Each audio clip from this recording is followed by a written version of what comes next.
So, women, we have all kinds of excuses when it comes to physical intimacy and not wanting physical intimacy, from headaches to health issues to hormones to pain and fatigue. We've always got excuses. But how often are those the real reasons that we don't want to have sex with our partner?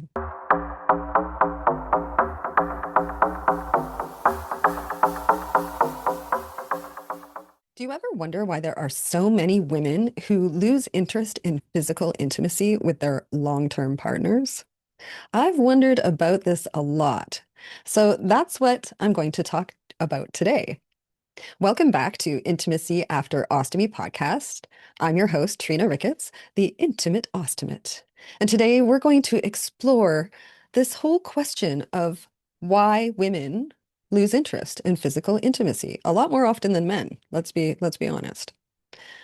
So I'm not talking today about women who are too sick for sex. If you're too sick for sex because you're going through a health situation right now, or you've recently been through a health situation like an ostomy surgery or any kind of surgery for that matter. When our bodies go through a lot of trauma and they're expending a ton of energy to heal or to cope with pain or whatever it is we're going through, we're not going to be in the mood for physical intimacy. We'll still have physical intimacy needs at that time, but they will be non-sexual. So we will want our partners to hug us and pet our arm, pet our hair, and show us loving touch. And if your partners have been anything like mine, it's rare that male partners will touch us unless it's going to have an outcome of penetrative sex. So when we're sick, we go through this period of time, many of us, where we don't get touched at all when we're sick. So that can also compound the problem, but that's not what I'm talking about. I'm not talking about women who are too sick for sex. I'm talking about women who are too sick of sex. Now, why do they get too sick of sex? Well, let's first look at a story from my own life. And losing interest in physical intimacy doesn't only happen to older women, although we hear about that a lot more often, but it can happen to women at any age. Even me, in my early 20s, I went through a period of time with a partner where I completely lost interest in physical intimacy. And I'm going to tell you how that happened, just so you can get an idea of where I'm going with this. So at the time, I was working as a dancer and I had to work like 12-hour shifts in the bar, talking to customers all day, looking pretty, walking around in high heels, flirting, being sexy, dancing, performing shows. And at the end of my shifts, I would be exhausted, absolutely exhausted. I would get home from work and I would put on my sweatpants and I wouldn't even want to talk to anyone. I would just wish everyone in the world would leave me alone. But I had a boyfriend at the time, and he was slightly jealous about my work. And he often, like regularly, wanted to engage in physical intimacy when I got home from work. And I was tired. I was just most of the time too tired. And, he should have tried in the morning when I had some energy. But it was nighttime. That's when he wanted it. He had been thinking about it, and that's what he wanted. And we would literally have arguments about it. And he'd accuse me of being sexy for the other men, but not for him. And sometimes, not every time, but more than I probably should have, I would have duty sex. I would just give in and have sex with him so that I could go to sleep because I was tired. And I wouldn't enjoy it, and I'd even resent him while we were doing it. So you can imagine what kind of detrimental effect this had on my desire for him. So it sounds like, he had respect issues and I had respect issues. He was disrespecting me by not wanting to make sure that I was into it and I was wanted to have a pleasurable experience. And I was disrespecting him by resenting him and giving in instead of figuring out a way to fix the problem. And I tried to fix the problem. Believe me, I tried. My best idea that I thought maybe I could save our relationship and I could bring back my desire for him was I said to him, I don't want you to ask me for sex for 6 months. Don't ask me, don't pressure me, nothing. We can hug and kiss and hang out and laugh and anything else like that naturally happens, but I do not want you to pressure me for sex. And now when you think about that, think about what I was saying. I was basically saying, I wanted intimacy, but I didn't want penetration because that's all our sex had come to be about was penetration. It doesn't mean he didn't do other things or we didn't do other things or he didn't try to turn me on. He did. But on those duty sex nights, there was no pleasure in that for me. It was purely duty sex. Now, in that situation, I didn't even put on an act. But women over the years, with this penetration paradigm of physical intimacy, we've learned to put on an act. We've learned that if we can get our partner as aroused as possible, then we'll be able to get over and done with and out of this penetrative sex paradigm as soon as possible. So what I mean when I say this is I'm talking about like the women who are counting ceiling tiles while their husband or their partner is making love to them. The women who are just thinking, I wish he would hurry up and finish. The ones who do it even though they don't want to do it, just because they feel obligated or their partner has guilted or shamed or argued them into it. No, I'm not suggesting that that's how every relationship is before a woman loses interest in physical intimacy. It's not always that cut and dry. It's a little more gray areas than that. Because focusing on penetration and orgasm is really the issue. It requires us to perform, put on an act. And when we're putting on an act, we're focused on how am I doing? How do I look? How do I smell? How do I taste? Am I doing it right? Am I pleasing this person? Am I taking it hard enough? Am I giving it hard enough? You know, and of course, always wanting to end with mutual orgasms, together or apart. So this is like the scenario of the penetrative physical intimacy paradigm. But if my partner, when I was young, and just to finish that story, I asked him to go 6 months without penetrative sex, without asking me for sex. I didn't use the words penetrative sex at the time. I just said, don't ask me for it for 6 months. That never worked. He was unable to take the pressure off me. It just was too meaningful for him. He wanted it, and it really upset him that I didn't want it. So his way of dealing with that was instead of trying to leave me alone, was trying to convince me even harder to do it. And that just pushed me away more and more.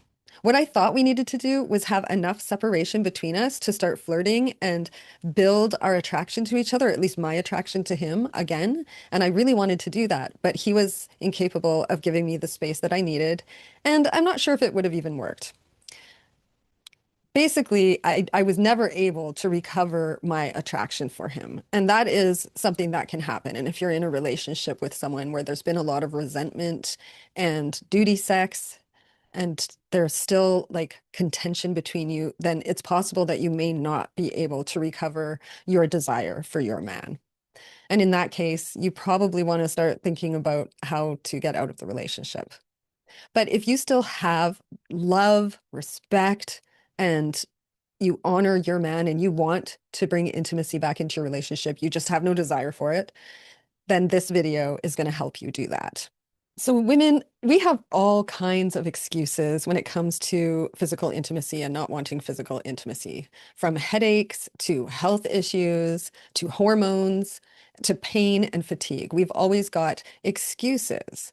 But how often are those the real reasons that we don't want to have sex with our partner? And when we're not interested in physical intimacy anymore, some of us will even just come out and say, like I did with my partner, I'm not interested in physical intimacy with you anymore. I don't want it. Please stop asking. And I've talked to countless men in my coaching practice who have said that that's the situation with them. Their wives have said, ever since menopause, or ever since this excuse, or because of that excuse, they're not interested in it anymore. And they would really appreciate it if their man would stop asking them. So this reminds me of my situation back in the day. And it makes me wonder, are they hoping that with some separation, they can build their desire again for their partner? Perhaps they do, or perhaps they've really just given up. But the point is that they've decided no more intimacy. We're going to stay together, but I'm not going to engage in physical intimacy with you anymore. And some women will say, you know, either implicitly or explicitly that their partner has permission to get it elsewhere. Very, very rare, but that happens. Some women do give their men permission to get their physical intimacy needs met outside of the relationship.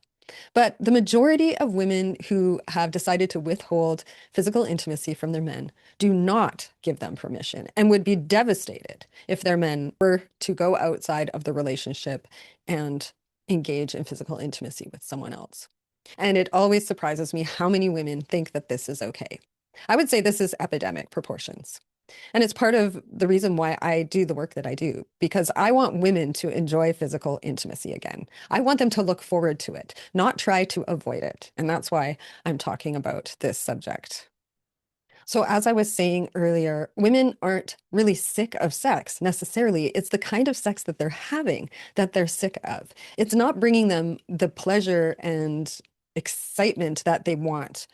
You know, when they were first together with their partners, or when we were first together with our partners, there was excitement and we loved making love to them and having sex with them.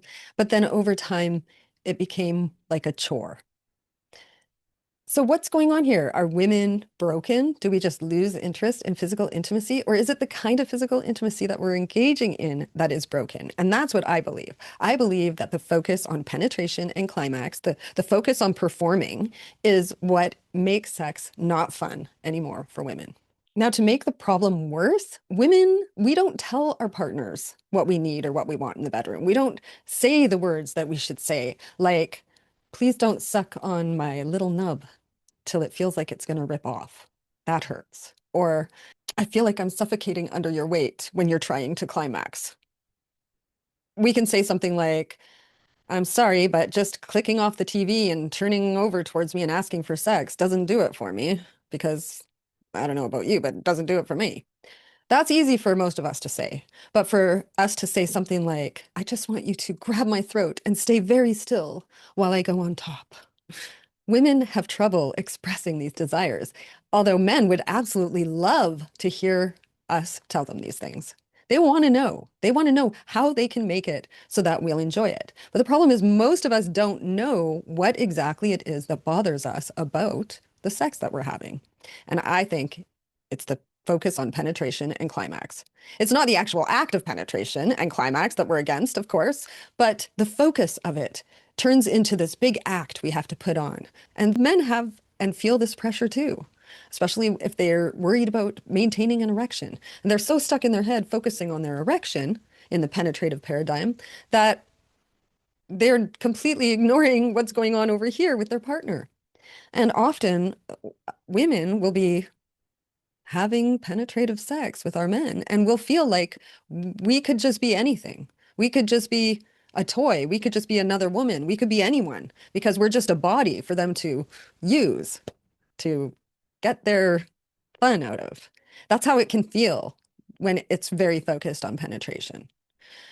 How to get out of that, how to bring ourselves away from this penetration paradigm is really about learning to evolve intimately with our partners and starting to focus on pleasure and connection. If my partner, my boyfriend in my early 20s had said to himself, oh, she's coming home from work, I really would love to spend some intimate time with her. I wonder what I could do or how I could make her feel pleasure and connection with me, then I might have really wanted to do it more often.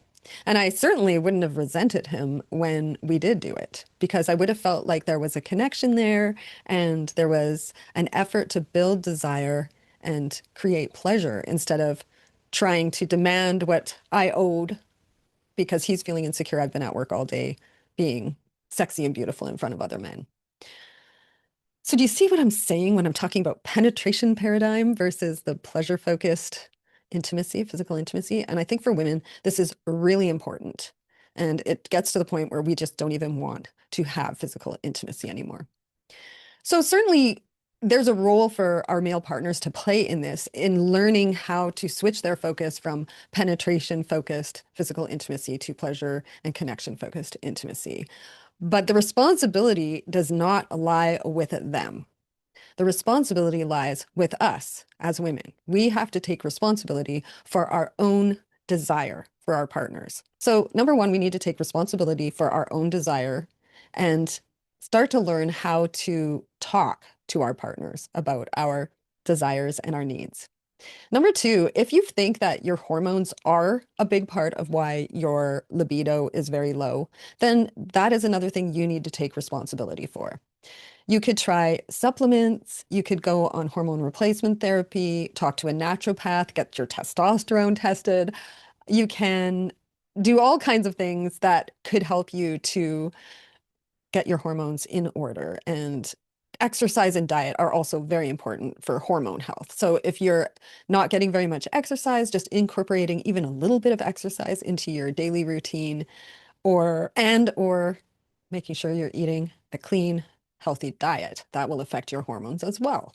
And if your relationship is important to you, then I highly encourage you to address these issues that may be impacting your hormones because you don't want to lose your love, the love of your life, because you are unable to get in the mood, no matter how hard you try. Now, before I go on with more ways to fix this, I also want to mention that although many women who are withholding physical intimacy from their partners think that their partners are perfectly fine with it and they've completely accepted it, it's not always the case. Many of these men come to the conclusion that they cannot go their entire lives without physical intimacy. And even though they love their wives, they love their partners, best friends, and would never want to hurt that bond, they can't go the rest of their lives without touch. And that's when they might have an extramarital affair, hire an intimacy surrogate or a sex worker.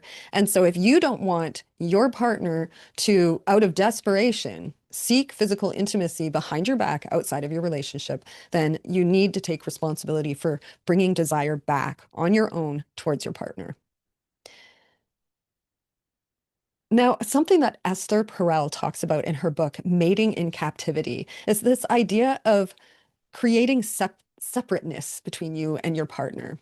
Often, when we're in these long-term relationships, especially, we do everything together, we control every move that each other makes, and we start to see each other in this way of this like caricature we've created in our mind of who our partner is.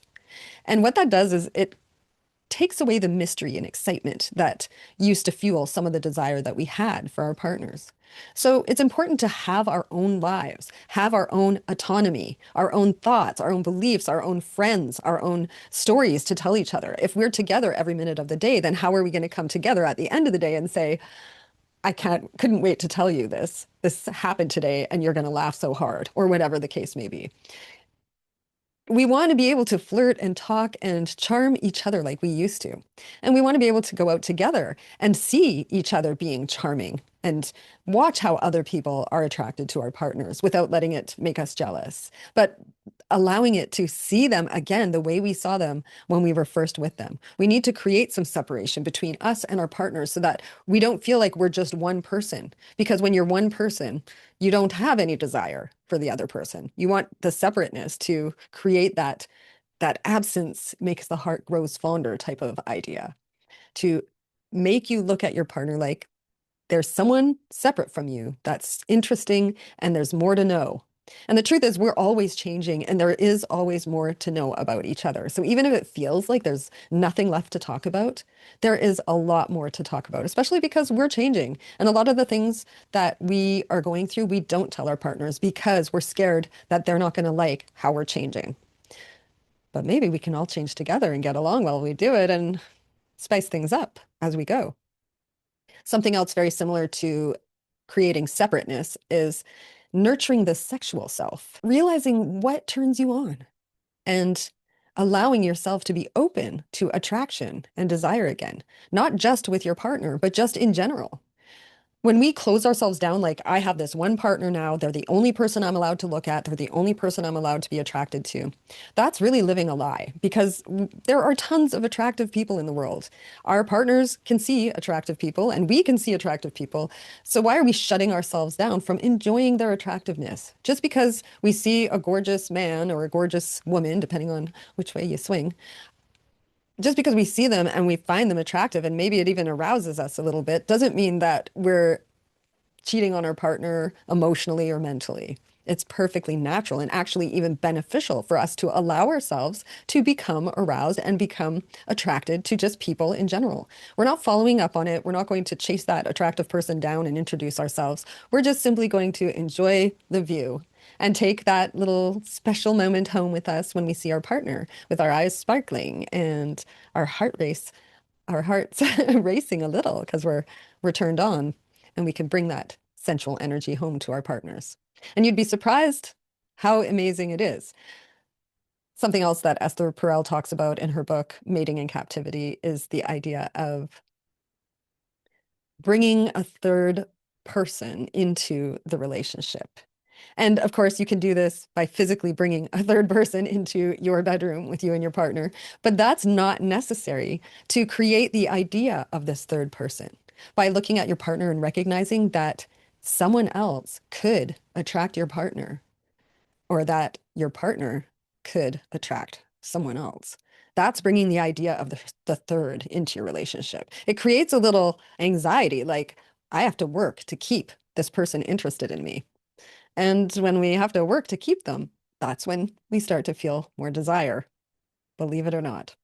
So nurture your sexual self and imagine the third person that may come into the relationship in some way or another to either create more excitement or to create fear or whatever it is that will allow you to look at your partner again and realize that they are an attractive, desirable, sensual person and that you want to engage sensually with them.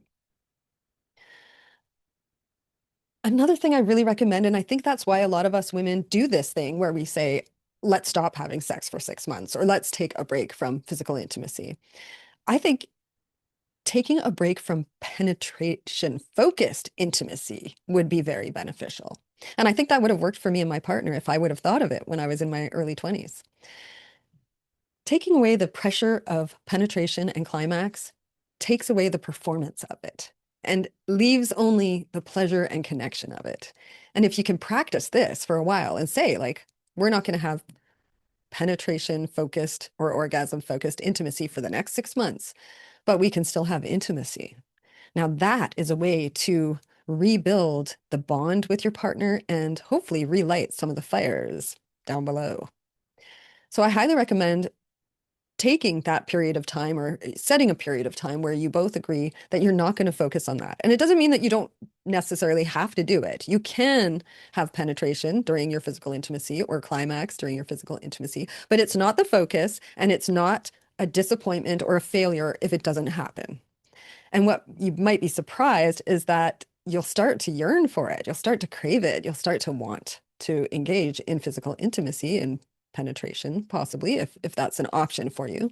But if not, you'll learn how to really enjoy physical intimacy without relying on penetration and without focusing on the performative aspects of physical intimacy.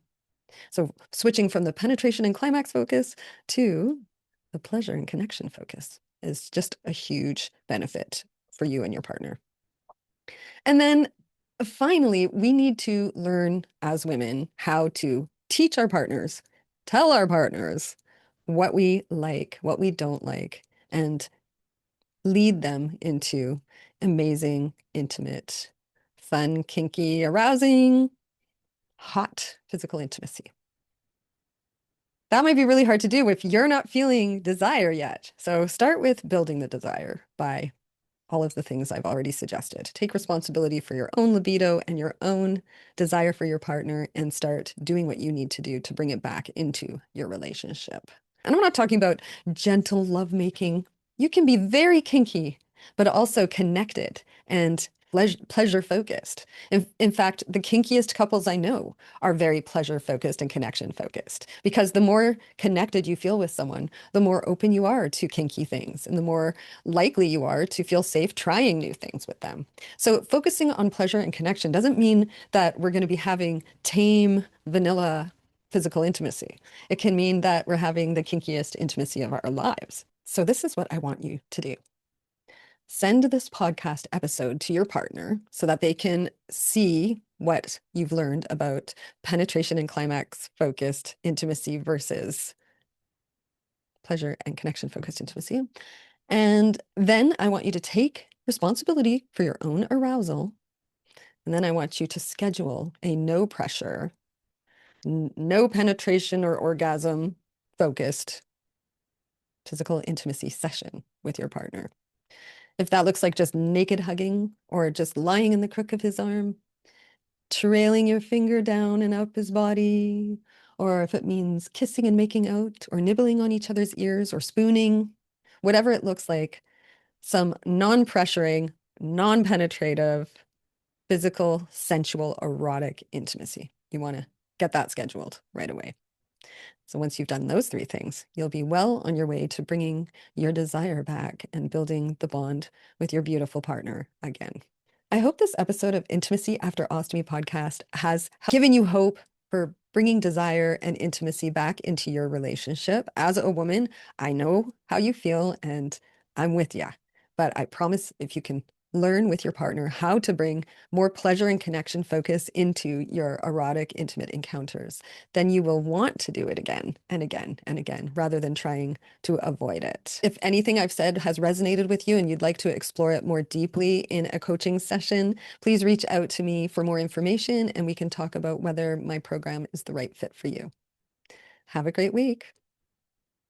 Oh, and sign up for my masterclass.